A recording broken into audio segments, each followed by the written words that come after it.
Hey, what's up, y'all? It's Razman's Reality number 6, as you can see by the shirt. Today is the day. O-H-I-O. O-H-I-O. Let's go, Buckeyes. Let's beat Texas, and let's shut up the mouth of these naysayers who say that the Buckeyes are going to get rolled over in this game. Now, I realize that it's going to be a tough O. You know, Colt McCoy is a phenomenal quarterback. A lot of people think he should have been the Heisman winner. He was in the top 5 in New York City. Texas has a lot to prove because they feel like they got screwed out of the national title because they beat Oklahoma head-to-head, but yet Oklahoma leapfrogs them into the national championship game. So we'll have to wait and see what happens in this one. I think it's going to be a closer game than what people think, whichever way that it goes. Obviously, the keys for victory for the Buckeyes will be, 1, stopping Colt McCoy and the Texas offense on defense with Lawrence, Jenkins, Freeman, and crew. And 2 will be obviously getting Beanie Wells and that running game going, because without the running game, then Terrell Pryor, TP, he can't sneak in and do the runs or throw the deep passes. And obviously, from a mental standpoint, he is going to have to overcome the stigma, however you like saying that word, of being a young quarterback at such a big stage. After all, he is, until after this game, still a freshman quarterback leading a major offense. So, coverage starts at 8 o'clock here on Fox 45, channel 745 on Time Warner Cable HD here in the area.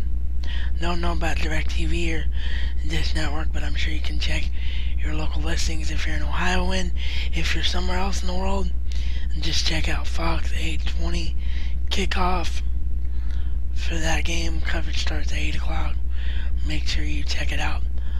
Also tonight, of course, we got Monday Night Raw. Will be the first time that those of us with Time Warner Cable will be able to see Raw in high definition, as Time Warner finally added both USA and Sci-Fi HD to our cable on 778 and 779 respectively. So don't forget to tune in to 779 tonight when you watch Raw if you have Time Warner HD.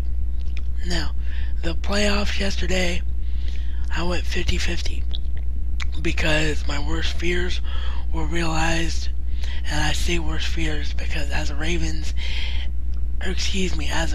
and Titans fan, I hate the Ravens. Got a little bit ahead of myself there, but I despise the Baltimore Ravens. But nonetheless, they absolutely rolled over the Miami Dolphins, and the reason is the Dolphins, just like the Falcons a day earlier, could not get the running game going at all.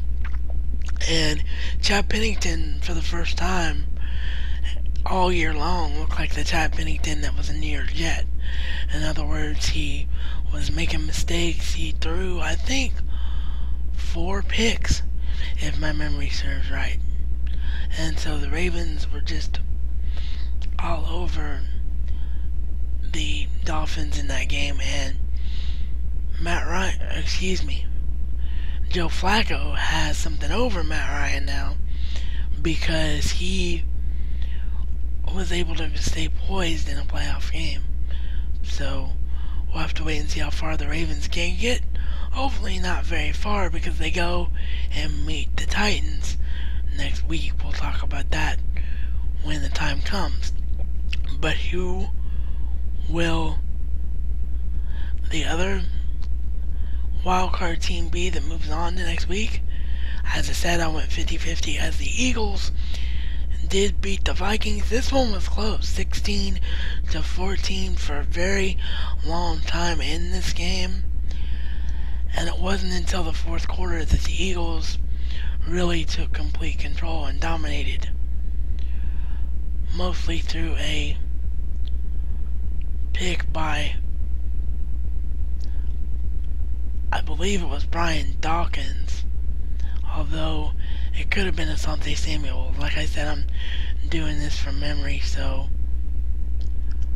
and I don't have the stat line in front of me, so I might be a little off. But it wasn't until the fourth quarter that the Eagles took control. So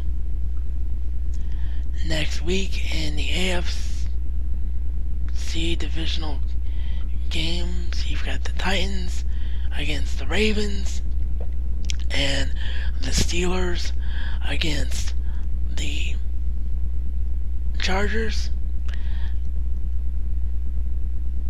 And then you've got in the NFC, the Panthers against the Cardinals, and the Giants against the Eagles. So, if I'm wrong, please correct me, but I'm pretty sure that's the way it's going to go. So, playoffs are getting very, very interesting. I'm going to do the first of my Blu-ray reviews that I've been promising. We're going to close out today with a review of Batman The Dark Knight. The premise of this film is that Batman, in the sequel to 2005's Batman Begins, played by Christian Bale and directed by Christopher Nolan and crew, is confronted with a psycho megalomaniac known as the Joker, played by the late Heath Ledger. This was his career-defining role, and how ironic that it was indeed his last role.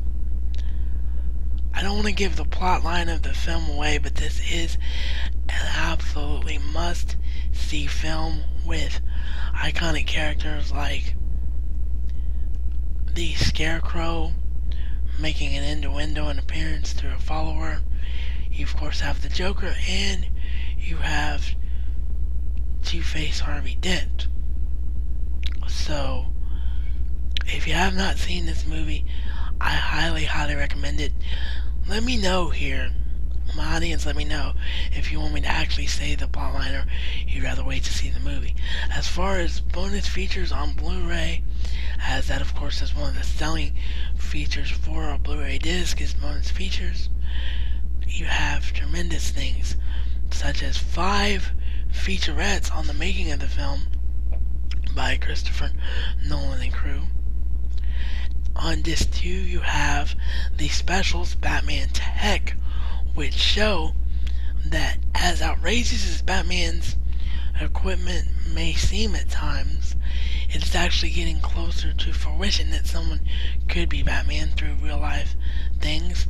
And also you have the special Batman Psychology of the Dark Knight, which explains and explores the psychology of Bruce Wayne and Batman and attributes him to a real life figure, President Teddy Roosevelt.